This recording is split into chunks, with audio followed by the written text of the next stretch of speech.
Football ഇതിലാക്കണ്ടായിരുന്നു.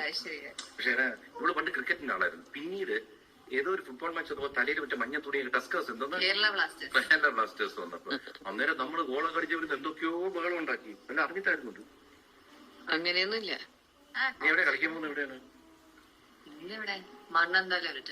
ഒരു ദിവസം ഞാൻ പറഞ്ഞ ഒരു ദിവസം എനിക്ക് നിന്റെ ഷൂട്ട് വരാൻ പാടില്ല. ഞാനേ ഒരു ഫുട്ബോൾ ലോകം എടുക്കാതിരിക്കാം, പക്ഷെ കുറച്ചുകൂടെ ഇമ്പ്രൂവ് ആയിട്ട് ഞാൻ എടുക്കാം.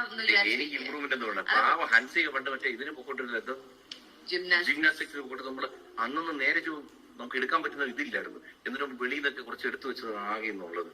സോ നിന്റെ ഒന്ന് രണ്ട് ബിറ്റ് ഞാൻ എടുക്കുന്നുണ്ട് വീഡിയോസ്, പക്ഷെ അത് വ്ലോഗായിട്ടല്ല, അല്ലാതെ എടുക്കുന്നുണ്ട്. ഞാൻ നല്ല ഇമ്പ്രൂവ് ആയിട്ട് ഞാനൊരു ഗുഡ് പ്ലെയർ എനിക്ക് സ്വയം. നീ കിടിലൻ പ്ലെയർ ആണെന്നാ കേട്ടെ. അത് എവിടെന്നാ കേട്ടെന്നല്ല, ഞാൻ കുഴപ്പമില്ലാതെ കളിക്കും.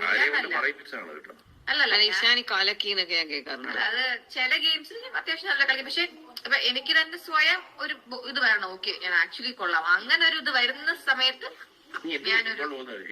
ഫിറ്റ്നസിന് വേണ്ടി തുടങ്ങിയതാണ്. ഒരു ഫണ്ടാണ്. എനിക്ക് ഫുട്ബോളിനുള്ള സ്പോർട്ടിനെ കുറിച്ച് എനിക്ക് ഒരു ഐഡിയ ഇല്ലായിരുന്നു. പണ്ട് ഞാൻ മറ്റേ ഇന്റർനാഷണൽ ഫുട്ബോൾ ഗെയിംസ് ഒന്നും കാണത്തില്ലായിരുന്നു. നമ്മുടെ കേരള ബ്ലാസ്റ്റേഴ്സ് ISL ആയിരുന്നു ആകെ കാണുന്നത്.